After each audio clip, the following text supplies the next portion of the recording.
Good morning everyone. तो आज है 14 जनवरी 2026 वेडनेसडे। जैसा कि आप जानते हैं यहाँ पर द हिंदू की इंपॉर्टेंट न्यूज़ कवर की जाती है। डेली न्यूज़ एनालिसिस में यूपीएससी करंट अफेयर्स के लिए polity, IR, history, art and culture, economy, science and tech, environment, इसके अलावा जो ज्योग्राफी की इंपॉर्टेंट न्यूज़ होती है उनको यहाँ पर कवर किया जाता है। देखते हैं आज की इंपॉर्टेंट न्यूज़ को। उससे पहले जो आपको कल यहाँ पर क्वेश्चन दिया गया था उसके आंसर को देख लेते हैं। क्वेश्चन था which is the only US company that is license to operate in Venezuela,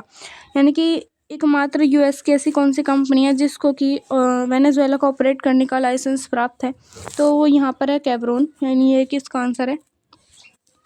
अब हम देखते हैं इंपॉर्टेंट न्यूज़ के बारे में। इंपॉर्टेंट न्यूज़ है inter department panel form to cabinet digital arrest government to SC, यानी कि जो सुप्रीम कोर्ट है उसने यहाँ पर एक अपना महत्वपूर्ण फैसला दिया है जो डिजिटल अरेस्ट को लेकर के है। इसमें आखिर अगर हम देखें डिजिटल अरेस्ट क्या होती है, तो डिजिटल अरेस्ट एक साइबर फ्रॉड है जो कि ठग फ़ोन या वीडियो कॉल पर खुद को पुलिस, सीबीआई, ईडी या कोई अधिकारी बताते हैं। कहते हैं कि आपका नाम किसी क्राइम या ड्रग्स, मनी लॉन्ड्रिंग आदि में आया है, इस तरह की वो धमकी देते हैं और डरा कर कहते हैं कि आपको डिजिटल अरेस्ट किया जा रहा है और घर से बाहर ना निकलें। बैंक डिटेल्स, ओटीपी, पैसे ट्रांसफ़र करवा कर लाखों करोड़ों रुपए ठग लेते हैं। इसके अलावा ज़्यादातर जो बुजुर्ग हैं, इसमें महिलाएं और कम पढ़े लिखे लोग इसके शिकार बन जाते हैं। देश में इससे हज़ारों करोड़ों का नुकसान भी हो जाता है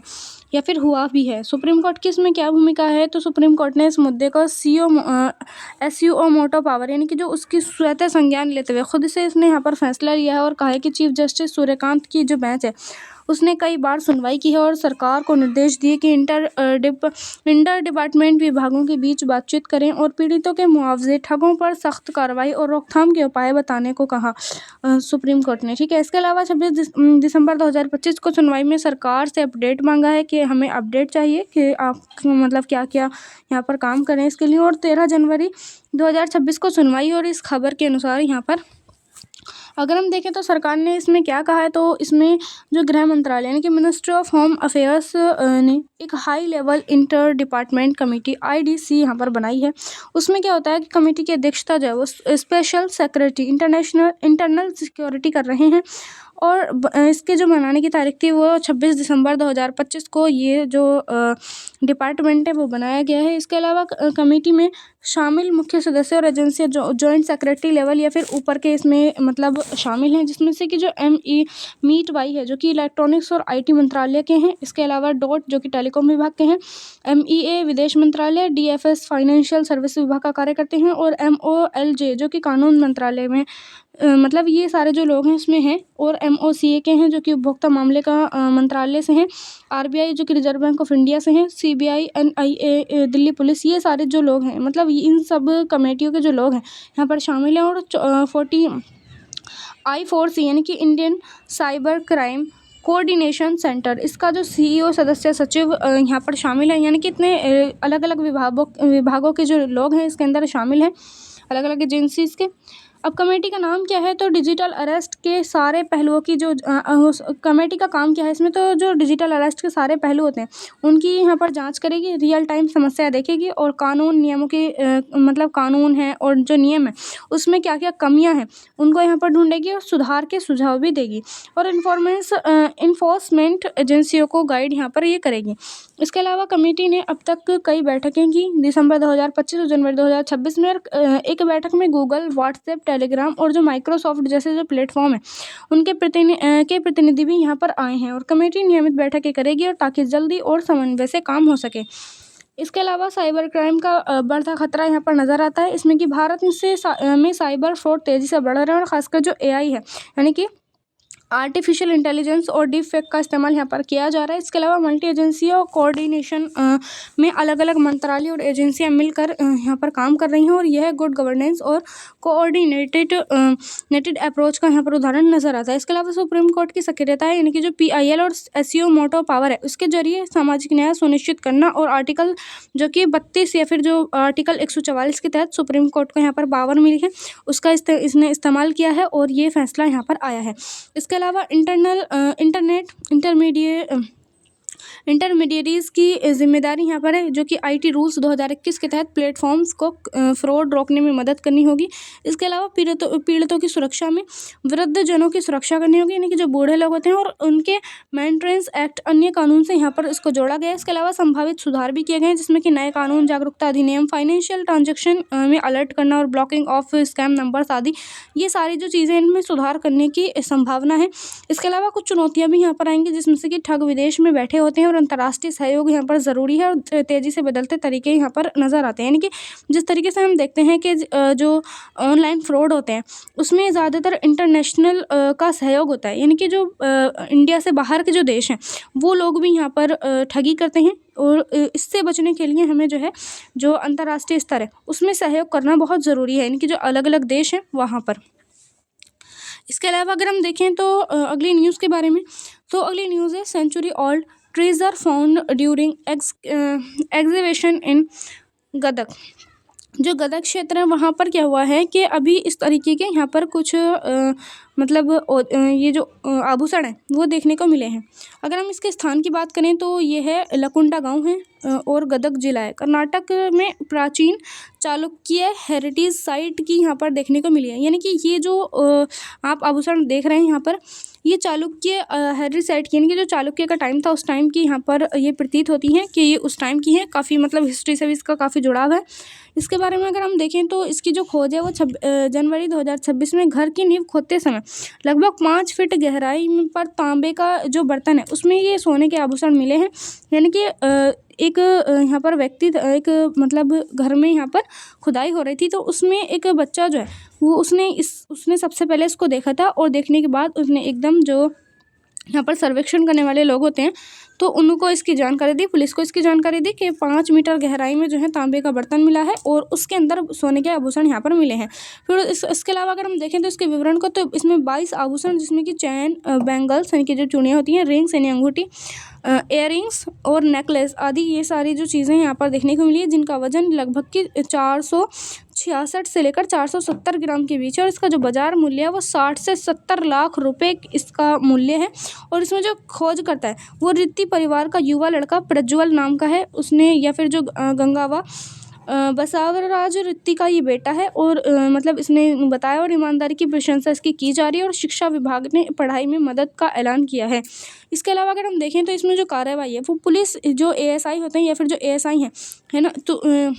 उनने साइट सील की, यानी कि जो उनकी साइट थी वो पूरी सील कर दी और सोना ट्रेजरी में सुरक्षित किया, और एएसआई अधिकारी रमेश मूलीमणि ने इसकी जांच की है। इसके अलावा जो एएसआई की राय है उसने नोट और ट्रेजर इसको कहा, कई आभूषण टूटे हुए हैं और किचन एरिया में यहाँ पर मिले हैं, यानी कि जहाँ पर वो किचन का वो बना रहे थे वहाँ पर मिले। शायद 100 से भी ज़्यादा साल पुराने घरेलू आभूषण नज़र आते हैं, और एंकर्स द्वारा यहाँ पर छिपाए गए प्रतीत होते हैं, और प्राचीन राजकीय खजाना यहाँ पर नहीं है, यानी कि एक जो एएसआई है उन्होंने ऐसा कहा। इसके अलावा जो नई अन्य अपडेट आई हैं उसके अनुसार कर्नाटक आर्कियोलॉजी डेप्ट ने इसे ट्रेजर माना है, और परिवार को मूल्य का एक 1/5वां हिस्सा देने की सिफारिश की है। ट्रेजर ट्रोव एक्ट के तहत यहाँ पर संभावित हो भी सकता है। इसके अलावा अगर हम देखें तो इससे हिस्ट्री से क्या लिंक है, ये तो लकुंडी का महत्व जो है, यानी कि जो लकुंडी यहाँ पर है कर्नाटक के गदग जिले में स्थित लकुंडी वेस्टर्न चालुक्याज, यानी कि जो चालुक्य के नाम थे चालुक्याज, कल्याणी चालुक्याज 10वीं से 12वीं शताब्दी सीई का प्रमुख केंद्र था। इसे मंदिरों का स्वर्ग भी कहा जाता है, और यहाँ जहाँ पर 50 से भी ज़्यादा प्राचीन मंदिर और स्टेप वेल्स मौजूद हैं। ठीक है, इसके अलावा इसमें वास्तुकला जो है ना कि जो आर्किटेक्चर है उसमें विजारा स्टाइल, यानी कि नगाड़ा और जो द्राविड़ होते हैं उनका मिश्रण यहाँ पर देखने को मिला है। उसके उत्कर्ष उदाहरण यहाँ पर नज़र आते हैं, यानी कि जो मतलब ये जो आभूषण मिले हैं उसमें नगाड़ा और द्राविड़ा का मिश्रण जो वास्तुकला है यहाँ पर देखने को मिला है। इसके अलावा मुख्य जो यहाँ पर मंदिर है उसमें काशी विश्ववारा टेम्पल यहाँ पर है, शिव को समर्पित है, जो कि, और ट्विन श्रीनिध है, और सॉपस्टोन क्लोरिटिक्स स्केच से बने हुए हैं, और इंट्रिकेट केरविंग्स, लेथ टर्निंग पिलर्स और 3 डायमेंशनल रिलीफ्स यहाँ पर मौजूद हैं। इसके अलावा जो अन्य मंदिर हैं उसमें है नेनवारा और मणिकेश्वरा आदि। यानी कि इतने सारे जो यहाँ पर नाम है ये मंदिरों के नाम है। और यह है होयसाला से पहले का चालुक्य आर्किटेक्चर का हाई पॉइंट है। यानी कि जहाँ पर ये जो आभूषण मिले हैं ये होयसाला से पहले का जो है चालुक्य आर्किटेक्चर का हाई पॉइंट यहाँ पर है। और इसमें ऐहोल पत्तादकल और बादामी के साथ यहाँ पर जुड़ा हुआ है। यानी कि जो बादामी चालुक्य वगैरह ये सब थे उनसे यहाँ पर बादामी के साथ और ये पत्तादकल और ऐहोल से यहाँ पर जुड़ा हुआ है। और ASI प्रोटेक्टेड मॉन्यूमेंट्स के तहत और UNESCO 10 सेटिव लिस्ट में प्रस्तावित इसको किया गया है। इसके अलावा अगर हम देखें तो जो ट्रेड एंड सोसाइटी की बात करें तो जो जैन मार्चेंट्स का व्यापारिक केंद्र यानी कि एक तरीके से ट्रेड हब ये कहलाता है। और युद्ध और लूट से बचाने के लिए सोना चांदी छिपाने की परंपरा आम थी। यानी कि अगर हम उस टाइम की बात करें जिस टाइम के ये जो आभूषण है वो देखने को मिले हैं, तो ये जो आभूषण हैं उस टाइम पर क्या होता था कि एक तरीके से युद्ध हुआ करते थे, लोगों को ऐसे लूट लिया करते थे उस टाइम जो होयसाला और ये उस टाइम का जो ये टाइम है इसके ये जो और सोना चांदी जो है उस टाइम पर ऐसे छिपाना जो एकदम मतलब आम बात थी, तो एक तरीके से उसी से जोड़ता हुआ नज़र आता है। इसके अलावा इस खोज का जो संबंध है वो ASI रमेश मुनि ने कहा कि नोट टीजर यानी कि जो ये जो है ट्रीजर नहीं है और सेंचुरीज ओल्ड यहाँ पर नहीं है और ऑर्नामेंट्स टूटे हुए और किचन एरिया में मिले हैं, शायद 100 साल से भी ज़्यादा पुराने हैं। और पुराने 19वीं 20वीं शताब्दी फैमिली हर्ड यानी कि घरेलू संपत्ति यहाँ पर छिपाई गई है, ऐसा उनका मानना है। इसके अलावा अगर चालुक्य एरिया 1000 साल पुराना का साबित हो गया तो गोल्ड क्राफ्ट्समैनशिप ट्रेड लिंक्स और डायनेसिस्ट की इकोनॉमी का बड़ा एविडेंस यहाँ पर होता है। यानी कि अगर ये जो है अभी यहाँ पर ये सिद्ध नहीं हो पाया है कि चालुक्य एरिया से ही मतलब ये जो आभूषण मिले हैं कि चालुक्य एरिया के होंगे या फिर नहीं होंगे, लेकिन अगर ये सिद्ध हो जाता है कि चालुक्य एरिया के ही आभूषण हैं और उसी टाइम के ये हैं, मतलब टाइमिंग तो फिक्स हो गई है लेकिन एरिया वही है या फिर नहीं, अगर ये सिद्ध हो जाता है तो फिर ये जो है कई यहाँ पर कई डायमेंशन से ये फिर जुड़ेगा। इसके अलावा वर्तमान में अगर हम देखें तो रिसेंट पास्ट का फैमिली वेल्थ यहाँ पर लगता हुआ नज़र आता है। हिस्टोरिकल और आर्कोलॉजिकल वैल्यू यहाँ पर कम है और कर्नाटक आर्कोलॉजिकल डेप्थ ने इसे ट्रेजर क्लासीफाई किया है, लेकिन ASI ने एंशिएंट इसको नहीं माना है। इसके अलावा अगर हम देखें तो अगली न्यूज़ के बारे में अगली जो न्यूज़ है वह है Trump latest tariff threat on Iran to have little impact on India. यानी कि जो ट्रम्प है ट्रम्प जो है वो टैरिफ यहाँ पर ईरान वगैरह पर यहाँ पर लगाने की वो है और इससे हम देखेंगे कि भारत पर क्या असर पड़ेगा। यानी कि अगर हम यहाँ पर देखें तो 12 से 13 जनवरी 2026 के बीच में एक यहाँ पर घोषणा की गई जिसमें कि अमेरिकी राष्ट्रपति डोनाल्ड ट्रंप ने ट्रुथ सोशल पर पोस्ट किया कि effective immediately any country doing business with the Islamic Republic of Iran will pay a tariff of 25% on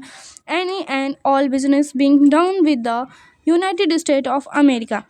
इसके अलावा इसमें इसका क्या उद्देश्य था, तो ईरान में चले बड़े पैमाने पर सरकार विरोधी प्रदर्शनों यानी कि जो प्रोटेस्ट वहाँ पर हो रहे हैं उस ईरानी सरकार की कठोर कार्रवाई के जवाब में ईरान का आर्थिक अलगाव यहाँ पर बढ़ाना इसका उद्देश्य है। इसके अलावा प्रभाव जो इससे क्या प्रभाव पड़ेगा, तो यह सेकेंडरी टैरिफ और सेकेंडरी सैंक्शंस जैसा नज़र आता है जो कि ईरान के व्यापारिक साझेदारों जैसे कि भारत है, चीन है और जो UAE है और तुर्की है पर अमेरिकी व्यापार पर अतिरिक्त 25% टैरिफ यहाँ पर लगाता है। इसके अलावा अगर हम देखें तो भारत ईरान व्यापार की स्थिति क्या है, यानी कि 2025-26 की लेटेस्ट ये मतलब डेटा है जिसमें कुल द्विपक्षीय व्यापार लगभग 1.3 से 1.7 बिलियन डॉलर जो है और FY 2025-26 में अप्रैल नवंबर से लेकर अक्टूबर तक का ये डेटा है। इसके अलावा अगर हम देखें तो भारत का जो निर्यात है वो लगभग 1.19 से लेकर 1.24 बिलियन डॉलर है और मुख्यतः जो बासमती का चावल है उसका जो व्यापार है इसमें 468 से 757 मिलियन डॉलर का है जिसमें कि चाय, फल, दवाइयाँ, इलेक्ट्रिकल मशीनरी ये सब शामिल हैं। इसके अलावा अगर हम देखें तो भारत का जो आयात है वो यानी कि जो भारत में चीज़ें आती हैं वो उसका जो डेटा है वो 0.22 से लेकर 0.44 बिलियन डॉलर का है। इसमें मुख्यतः ड्राई फ्रूट्स और केमिकल्स और ग्लासवेयर ये सारी चीज़ें जो हैं वो बाहर से भारत में आती हैं। इसके अलावा भारत के कुल वैश्विक व्यापार में ईरान की हिस्सेदारी 0.15 से लेकर 0.2% से कम है जो कि टॉप 50 ट्रेंडिंग पार्टनर में नहीं है। इसके अलावा ट्रेंड की बात करें तो 2019 के बाद अमेरिकी प्रतिबंधों से व्यापार में भारी गिरावट आई थी और तेल आयात लगभग शून्य हो गया था। इसके अलावा अगर हम देखें तो भारत पर इसका क्या प्रभाव पड़ेगा, तो न्यूनतम सीमित प्रभाव है इसमें, जो कि अधिकांश व्यापारी मानवीय श्रेणी यानी कि उसमें USOFAC सैंक्शन से बाहर है। ईरान टॉप 50 पार्टनर नहीं है, बल्कि कुल अर्थव्यवस्था पर कोई बड़ा असर यहाँ पर नहीं देखने को मिलेगा, यानी कि भारत पर ज़्यादा प्रभाव नहीं पड़ने वाला। इसके अलावा संभावित अल्पकालिक प्रभाव क्षेत्र यहाँ पर होंगे, यानी कि कुछ जो क्षेत्र हैं उन पर कुछ छोटे छोटे टाइम के लिए प्रभाव पड़ेगा, जिसमें कि बासमती चावल निर्यात हो जाए, वो ईरान बड़ा बाज़ार यहाँ पर है, यानी कि जो बासमती का चावल है वहाँ पर जो निर्यात होता है वो ईरान में सबसे बड़ा बाज़ार है, और शॉर्ट टर्म में रुकावट आ सकती है और कीमत इसकी प्रभावित हो सकती है। इसके अलावा चाय, ताज़े फल, एसेंशियल ऑयल्स और पेमेंट डिले हो सकता है, यानी कि इन सारी चीज़ों का यहाँ पर जो है व्यापार होता है, और पेमेंट डिले शिपमेंट अटकना के कारण यानी कि जो ईरान अनरेस्ट है उसके कारण उससे पहले ही यहाँ पर हो सकता है। इसके अलावा भारत की इसमें क्या प्रतिक्रिया रही है, तो वैकल्पिक बाजार मध्य पूर्व और यूरोप आसानी से उपलब्ध है, जिसमें से कि लॉन्ग टर्म का नुकसान नहीं होगा। सरकारी एक्सपर्ट्स का मत है कि जो FIEO है उन्हें नो एडवर्स इम्पैक्ट कहा है, क्योंकि इम्प्लेंट ह्यूमैनिटेरियन ट्रेड यहाँ पर नज़र आता है। इसके अलावा अगर हम देखें तो रणनीतिक विदेश नीति का आयाम क्या है, तो इसमें भारत की बैलेंसिंग एक्ट जो है वो अमेरिका जिसमें कि क्वाड और इंडो पैसिफिक वाला जो क्षेत्र आता है वो यानी कि जो इसमें कई देश शामिल हैं वो, और ईरान में जो चाबार पोर्ट है, और इंस्टक और ब्रिक्स, यानी कि अगर हम देखें तो अमेरिका इन वाले समूहों में शामिल है, जबकि ईरान चाबार पोर्ट और इंस्टक्स ब्रिक्स इन तीनों जो यहाँ पर ये एक समूह है, तो यहाँ पर जो है ईरान का संबंध है, जिसमें कि भारत भी शामिल है, यानी कि इन जो अमेरिका जिसमें शामिल है और जिसमें ईरान शामिल है, यानी कि इन सब में भारत भी शामिल है। इसके अलावा ब्रिक्स का प्रभाव क्या है, तो 2026 में भारत ब्रिक्स चेयर जो है वो ईरान ब्रिक्स सदस्य के साथ संबंध प्रभावित हो सकते हैं। इसके अलावा अगर हम देखें तो जो चाबार पोर्ट है वो भारत की रणनीतिक प्रोजेक्ट है, और अफगानिस्तान कनेक्टिविटी और पाकिस्तान बाईपास एक तरीके से ये है, जिसमें से ये संकट में यहाँ पर नज़र आता है। और मल्टी एलिगमेंट पॉलिसी यहाँ पर है, जिसमें कि भारत अमेरिका दबाव में ईरान व्यापार और कम कर सकता है पिछले सैंक्शंस में जैसे कि किया गया था। इसके अलावा अन्य चुनौतियाँ यहाँ पर हैं, जैसे कि पहले से ही भारत पर US टैरिफ्स रशियन ऑयल के कारण 50% लगे, और कुल मिलाकर US इंडिया ट्रेड पर दबाव बढ़ सकता है। इसके अलावा अगर हम देखें तो इसमें कुछ इंपॉर्टेंट फैक्ट हैं, जैसे कि ट्रंप की घोषणा यहाँ पर माध्यम यानी कि ट्रूथ सोशल पर यहाँ पर की गई है, यानी कि ट्रूथ सोशल पर के माध्यम से यहाँ पर की गई है, और टैरिफ की जो दर है वो 25% अमेरिकी व्यापार पर यहाँ पर लगेगी, और ईरान के प्रमुख ट्रेड पार्टनर जो हैं वो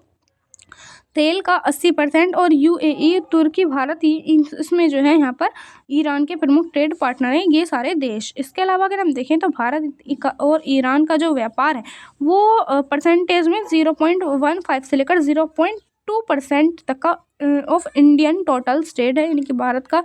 टोटल ट्रेड है ईरान के साथ। इसके अलावा प्रभावित भारतीय निर्यात से बासमती राइस यहाँ पर प्रमुख है, यानी कि अगर एक तरीके से ये जो ईरान से यहाँ पर व्यापार होता है अगर ये रुका तो फिर मुख्यतः बासमती का चावल है ये सबसे ज़्यादा यहाँ पर प्रभावित होगा। इसके अलावा अगर हम देखें तो चाबार पोर्ट के बारे में, तो चाबार पोर्ट भारत की रणनीतिक विदेश नीति है, जिसमें कि कनेक्टिविटी, ऊर्जा सुरक्षा और मल्टी एलाइनमेंट्स का प्रमुख प्रतीक है, और ये ईरान के सिस्तान बलूचिस्तान प्रांत में गल्फ ऑफ ओमन पर स्थित डीप वाटर पोर्ट है। आप यहाँ पर देख सकते हैं कि ये इस तरीके से यहाँ पर चाबार पोर्ट यहाँ पर नज़र आता है। और अगर हम देखें इसकी भौगोलिक और रणनीतिक महत्व को, तो जो पाकिस्तान बाईपास है उसमें अफगानिस्तान, मध्य एशिया, सेंट्रल एशिया और रूस तक पहुंच के लिए पाकिस्तान और बाईपास ये करता है, और स्ट्रेट ऑफ हर्मोज के निकट है, और वैश्विक ऊर्जा व्यापार का महत्वपूर्ण मार्ग है ये, यानी कि यहाँ पर वैश्विक ऊर्जा व्यापार का ये काफ़ी मतलब यहाँ से व्यापार होता है। इसके अलावा चाइना पाकिस्तान इकोनॉमी कॉरिडोर ये कहलाता है, यानी कि CPEC जो है वो इसी को यहाँ पर कहा जाता है। उसके ग्वाडर पोर्ट के मुकाबले, यानी कि जो CPEC है उसके ग्वाडर पोर्ट के मुकाबले काउंटर बैलेंस है ये, यानी कि जो हमारा वाला है इसमें काउंटर बैलेंस है, जो कि भारत और चीन की प्रतिस्पर्धा का उदाहरण है। इसके अलावा जो INSTC है, यानी कि international north south transport corridor का प्रमुख नोड जो है वो भारत, ईरान, रूस, आर्मेनिया, अजरबैजान, कजाकिस्तान आदि को जोड़ता है। और इसके अलावा जो ट्रांजिट टाइम है वो 40% से भी कम है और इसकी जो लागत है वो 30% से कम, यानी कि पारंपरिक स्वेज कैनल रूट से यहाँ पर नज़र आती है। इसके अलावा ह्यूमैनिटेरियन एक्सेस जो है वो अफगानिस्तान में मानवीय सहायता और वीट यानी कि जो गेहूँ है, पल्स है, इसका आदि के लिए महत्वपूर्ण है। इसके अलावा अगर हम देखें तो इससे रिलेटेड इंपॉर्टेंट क्वेश्चंस के बारे में, तो इस क्वेश्चन है यानी कि काफ़ी, ये जो चाबार पोर्ट वाला टॉपिक है काफ़ी इंपॉर्टेंट भी है, यानी कि वैसे तो यहाँ पर सारी इंपॉर्टेंट न्यूज़ होती हैं। चाबार पोर्ट भारत की कनेक्ट सेंट्रल एशिया पॉलिसी और एक्ट ईस्ट पॉलिसी में कैसे योगदान देता है, यूएस सैंक्शंस के संदर्भ में चर्चा कीजिए। इसके अलावा इस टाइप से क्वेश्चन पूछा जा सकता है कि भारत की मल्टी वेक्टर फॉरेन पॉलिसी की चुनौतियां क्या हैं, विशेषकर यूएस सेकेंडरी सैंक्शंस के संदर्भ में चाबहार उदाहरण सहित यहाँ पर दीजिए। इसके अलावा चाबार पोर्ट और वर्सेस ग्वाडर पोर्ट इंडो पैसिफिक में भारत चीन प्रतिस्पर्धा का विश्लेषण कीजिए, या फिर इंस्टस की सफलता भारत की ऊर्जा सुरक्षा और क्षेत्रीय कनेक्टिविटी के लिए कितनी महत्वपूर्ण है। यानी कि इस तरीके से जो यहाँ पर क्वेश्चन ये दिए गए हैं, इस टाइप से क्वेश्चन पूछे जा सकते हैं मेंस में, ठीक है,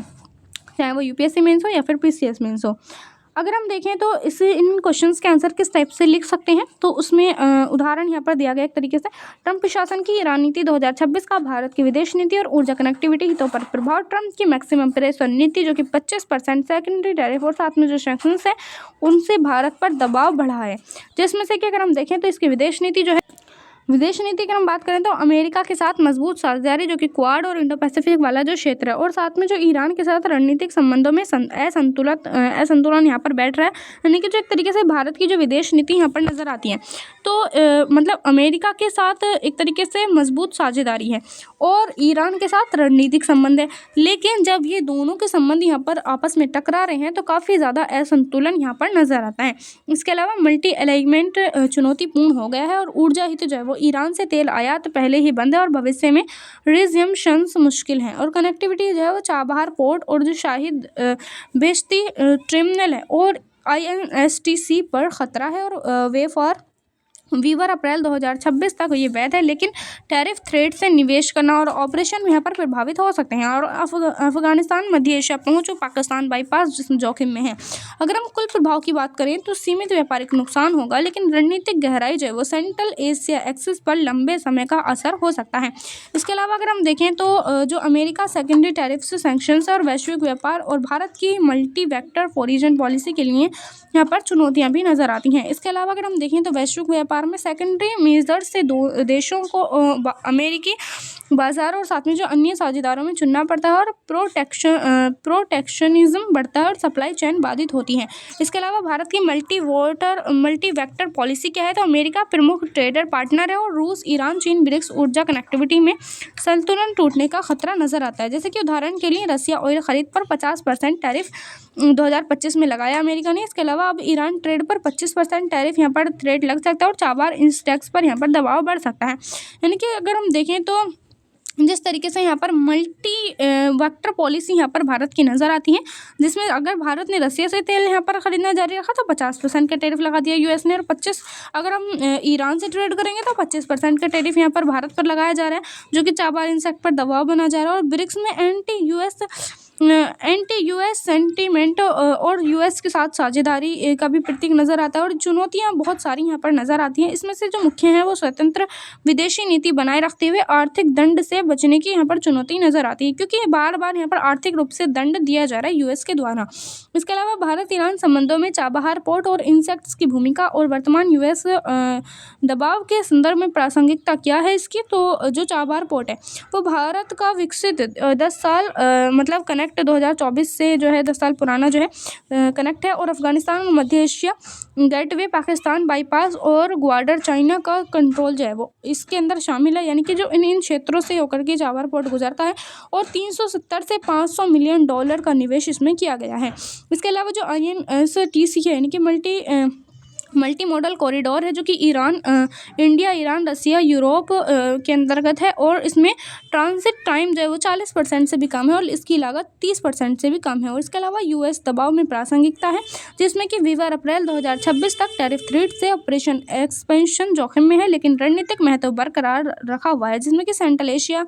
एक्सिस, चाइना कॉन्टेनमेंट और भारत ने पहले भी सैंक्शंस में व्यापार कम किया, लेकिन पोर्ट को ह्यूमैनिटेरियन वीवर से बचाया। और प्रासंगिकता इसकी क्या है कि रीजनल कनेक्टिविटी लाइफलाइन यहाँ पर बनी रहेगी, लेकिन यूएस दबाव से धीमी प्रगति संभव है। इसके अलावा अगर हम देखें तो ब्रिक्स में ईरान की सदस्यता और भारत की 2026 चेयरमैन के बीच यहाँ पर संतुलन क्या है, तो इसमें ईरान की जो सदस्यता है वो ब्रिक्स में शामिल 2024 से है और इसमें एंटी यूएस और एंटी वेस्टर्न टिल्ट यहाँ पर बढ़ाता है और भारत 2026 में इसका चेयर है और global south leadership non western है, लेकिन एंटी वेस्टर्न यहाँ पर नहीं है। यानी कि अगर हम देखें तो वर्ल्ड व्यू का यहाँ पर प्रमोट होता हुआ नजर आता है। और संतुलन कैसे इसमें करना है, तो इसमें ब्रिक्स को प्रो ग्लोबल साउथ मल्टीलेटरल रखें और यूएस के साथ टकराव से यहाँ पर बचना होगा। इसके अलावा अगर हम देखें तो जो ट्रेड और कनेक्टिविटी इंसेक्ट्स पर फोकस करना होगा, जियो पॉलिटिक्स यहाँ पर कम करनी होगी। US tariff threats BRICS de dollarization पर 100% का टैरिफ थ्रेट का जवाब देना होगा। ड्यूलिंगो और बिलेटरली डील्स यहाँ पर करनी होगी। समिट में एक्साइड ट्रम्प जैसे लीडर्स को मैनेज कर संतुलित एजेंडा यहाँ पर बनाना होगा। यानी कि जो एक तरीके से हम देख रहे हैं कि जो ट्रम्प है एक तरीके से किस तरीके का लीडर यहाँ पर नज़र आता है, तो इस तरीके के लीडर्स से यहाँ पर संतुलन बनाने का एजेंडा तैयार करना होगा। कुल मिलाकर अगर हम देखें तो जो यूएस प्रेशर ब्रिक्स और प्रेसिडेंसी का प्रमुख चुनौती यहाँ पर है, जिसमें से कि भारत की स्ट्रेटेजिक ऑटोनॉमी पर टेस्ट भी एक तरीके से हो रहा है। इसके अलावा अगर हम देखते हैं अपनी अगली न्यूज़ के बारे में है, जो सुप्रीम कोर्ट है उसका यहाँ पर फैसला आया। उसने कहा, सुप्रीम कोर्ट का कहना है कि equality in society has to start in school, यानी कि जो स्कूल होते हैं वहीं से सामाजिक समानता को यहाँ पर लाना होगा। यानी कि सामाजिक समानता को स्कूल से ही यहाँ पर शुरू करना होगा। Equality in society has to start in school. Supreme Court ने RTE यानी कि राइट टू एजुकेशन एक्ट के 25% कोटा को सामाजिक समानता की नींव बताया है। इसमें कि मुख्य फैसला क्या आया है, तो इसमें बेंच जो है वो जस्टिस PS सिम्हा जजमेंट यहाँ पर लिखा है और साथ में जो जस्टिस AS चंदूरकर हैं इन्होंने यहाँ पर मिल करके इसको लिखा है। और इसका जो केस है वो डाइनेस दिवाजी अस्थीकर और साथ में जो स्टेट ऑफ महाराष्ट्र यानी कि SLP 2017 से यहाँ पर ये जो केस है यहाँ पर चल रहा था। इसके अलावा इसका मुख्य उद्देश्य राइट टू एजुकेशन एक्ट की सेक्शन 12 का फर्स्ट भाग का C जो मतलब भाग है उसमें अनएडेड प्राइवेट स्कूलों में 25% सीटें EWS और DG बच्चों के लिए free and compulsory elementary education class 1 से लेकर 8 तक देनी होगी। यानी कि जितने भी प्राइवेट और अनएडेड स्कूल होते हैं, काफ़ी अच्छी क्वालिटी के जो स्कूल होते हैं, उसमें 25% सीटें जो है वो EWS और DG के यानी कि जो इस के लिए जो है यहाँ पर कंपलसरी करने का आदेश दिया गया है, जो कि क्लास 1 से लेकर 8 तक है। इसके अलावा सुप्रीम कोर्ट के प्रमुख ऑब्जर्वेशन यहाँ पर है। अगर हम देखें तो इम्पोर्टेंट कोर्ट में RT एक्ट का स्टेशनरी डिज़ाइन नॉर्मेटिवली एम्बिशन सभी स्कूलों के लिए class cast gender economic position के बिना शेयर्ड क्लासरूम में शिक्षा देनी होगी। इसके अलावा ट्रांसफॉर्मेटिव पैनल्स में जो सुप्रीम कोर्ट जज मल्टी मिलियनर के बच्चे और auto rickshaw driver street vendor के बच्चे एक ही बेंच पर बैठेंगे। इसके अलावा इक्वलिटी ऑफ स्टेट में प्रेम्बल को साकार करने का सब्सटेंटिव मेजर यहाँ पर है ये, और नेशनल मिशन ये एक तरीके से है, यानी कि पूरे देश का ये एक नेशनल मिशन है जिसमें गरीब बच्चों की एडमिशन सुनिश्चित करना राष्ट्रीय मिशन है और इसमें राज्य और स्थानीय अथॉरिटी की बराबर जिम्मेदारी है। आर्टिकल 21 का A जो भाग है उसमें शिक्षा का अधिकार दिया गया है, जो कि राइट टू एजुकेशन से प्रभावी बनाना ज़रूरी है। इनफेक्टिव इम्प्लीमेंटेशन से डेड लेटर बन सकता है। इसके अलावा अगर हम देखें तो कोर्ट के यहाँ पर क्या निर्देश आए हैं, तो राज्य सरकारें यूटीएस को section 38 RTE right to education act के तहत बाइंडिंग रूल्स बनाना अनिवार्य कर दिया गया है और SOPS गाइडलाइंस कानूनी बल नहीं रखते। इसके अलावा NCPCR को मॉनिटरिंग करना और साथ में एफिडेविट दाखिल करना 31 मार्च 2026 तक है, यानी कि इसका जो एफिडेविट जो है वो यहाँ पर दाखिल करना होगा 31 मार्च 2026 तक इसकी लास्ट डेट है। इसके अलावा अगर हम देखें तो स्कूलों, राज्यों और लोकल अथॉरिटीज़ पर 25% कोटा की स्ट्रिक्ट ऑब्लिगेशन कर दिया गया है। डिनायल ऑफ राइट पर अदालतें एक्स्ट्रा माइल चलकर एफिशिएंसी रिलीफ दें और मैटर पेंडिंग अगली सुनवाई 6 अप्रैल 2026 को करना होगा। इसके अलावा जो राइट टू एजुकेशन एक्ट है वो क्विक रिसिप्ट में अगर हम देखें तो आर्टिकल 21 का जो ए भाग है उसमें 18th अमेंडमेंट 2002 यहाँ पर किया गया था, यानी कि जो इसमें 86वां जो अमेंडमेंट आया था 2002 में, इसके तहत 6 से 14 वर्ष के बच्चों को free and compulsory elementary education fundamental उनका राइट है, यानी कि उनको ये एजुकेशन देना। इसके अलावा RTE एक्ट 2009 में सेक्शन 3 के तहत राइट यहाँ पर इनको मिलता है और सेक्शन 12A का जो सी भाग है उसमें 25% quota in private and united schools में देना होगा। इसके अलावा जो रिम्बर्समेंट है उसमें पर चाइल्ड गवर्नमेंट एक्सपेंडिचर या स्कूल फीस जो यहाँ पर कम होनी चाहिए। इसके अलावा एग्जम्पशन क्या है इसमें, तो मिलिट्री इंस्टीट्यूशन आर्टिकल 30 के तहत इसमें लगाए गए हैं। इसके अलावा अगर हम देखें इसके न्यूज़ के निष्कर्ष को, तो सुप्रीम कोर्ट ने राइट टू एजुकेशन के 25% कोटा को सोशल इंटीग्रेशन का ट्रांसफॉर्मेटिव टूल बताया है, उसको राज्यों को बाइंडिंग नियम बनाने के निर्देश दिए ताकि आर्टिकल 21A वास्तव में गरीब बच्चों तक पहुंच सके। अब हम देखते हैं अपनी अगली न्यूज़ के बारे में। न्यूज़ आ रही है कि supreme court question EC on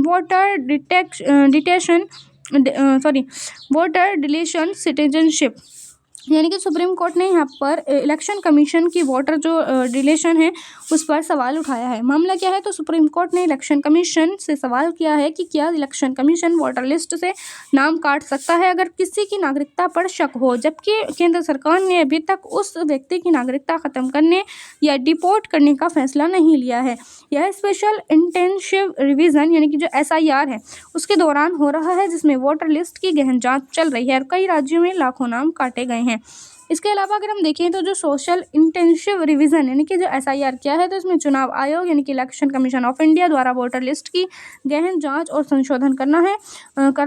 होता है और इसमें क्वालिफाइंग डेट जो है वो 1 जनवरी 2026 तक की है और इसका उद्देश्य वोटर लिस्ट को शुद्ध बनाना और केवल भारतीय नागरिकों को शामिल करना था और मृतकों या फिर दोहरे नाम या फिर गैर नागरिकता को यहाँ से हटाना इसका प्रमुख उद्देश्य था। इसमें फेज़ वाइज ये काम हुआ है, जिसमें कि फेज़ 1 में बिहार में सफल 2025 में पूरा हुआ और 0 अपील इसमें आई हैं। इसके अलावा फेज़ 2 में 9 राज्य शामिल हैं, जिसमें कि 3 UT यानी कि UP, वेस्ट बंगाल और तमिलनाडु, केरल, गुजरात, मध्य प्रदेश, छत्तीसगढ़ आदि में अक्टूबर 2025 से ये शुरू हुआ। इसकी जो प्रक्रिया है वो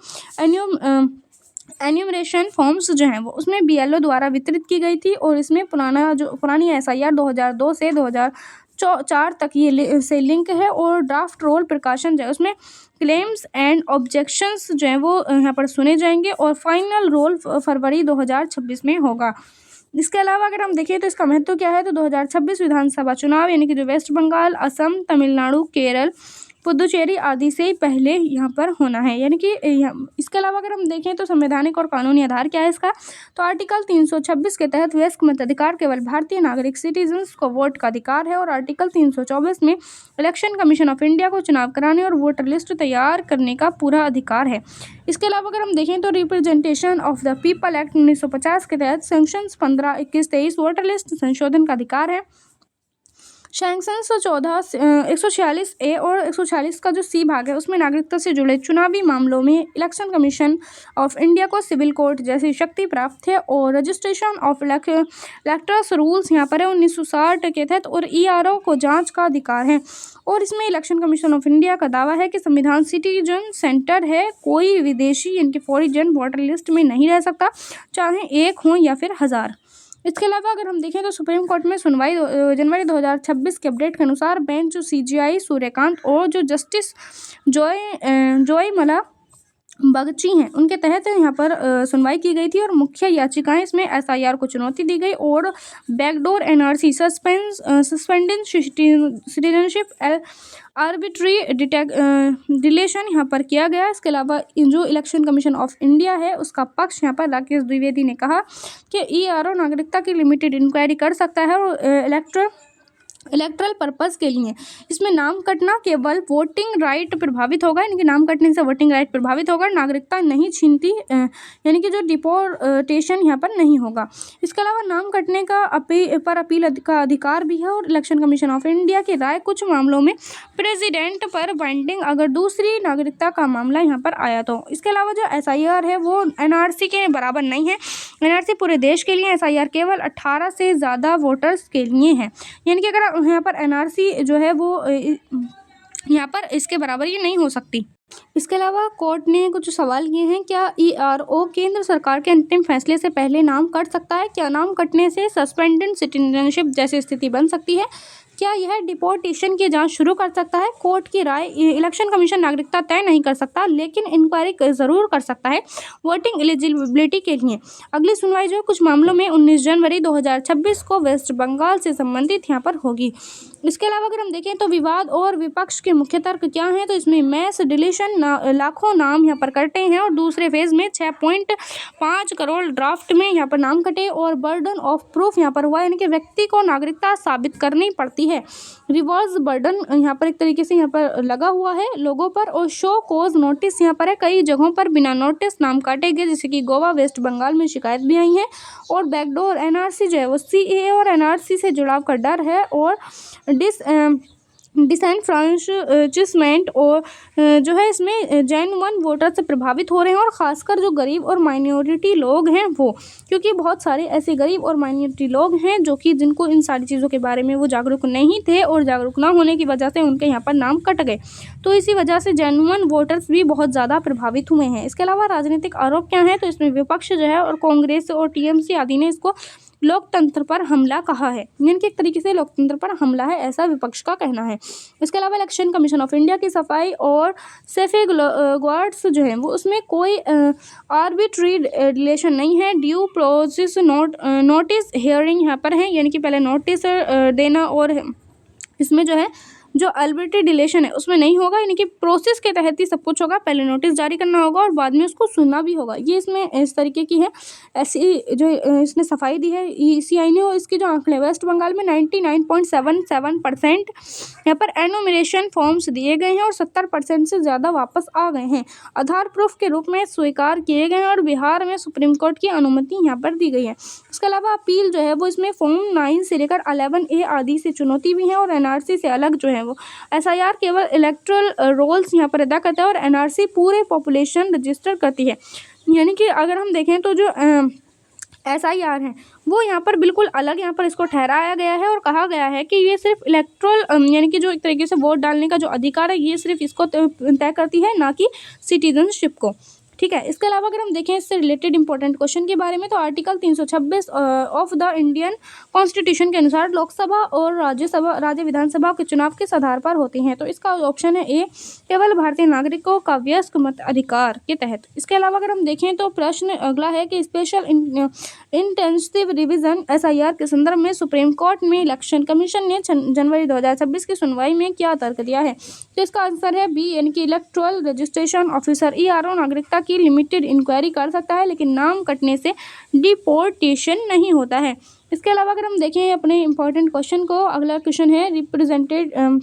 representative of the people act 1950 की किस धारा के तहत किसी व्यक्ति को वोटर लिस्ट में रजिस्टर होने से अयोग्य ठहराया जा सकता है यदि वह भारतीय नागरिक नहीं है, तो इसका जो आंसर है वो है ए, यानी कि सेक्शन 16 के तहत अगर कोई व्यक्ति भारत का नागरिक नहीं है तो फिर उसको जो है वोटर लिस्ट में रजिस्टर होने से अयोग्य ठहराया जा सकता है, यानी कि उसको वोटर लिस्ट में मतलब नहीं दाखिल होने दिया जाएगा। अब हम देखते हैं आज के क्वेश्चन ऑफ द डे को, जो कि आपने इसका आंसर कमेंट बॉक्स में बताना है। क्वेश्चन है संयुक्त राष्ट्र की world economy situation and perspective यानी कि WESP 2026 रिपोर्ट के अनुसार भारत की GDP वृद्धि दर 2025 में 7.4 रहने के बाद 2026 में कितनी रहने की संभावना जताई जा रही है। इसका ऑप्शन है 7%, बी है 6.6%, सी है 6.2%, डी है 7.8%। इसका कौन सा आंसर आपको सही लगता है वो अपने कमेंट बॉक्स में बताना है। तो आज के लिए इतना ही। Thank you.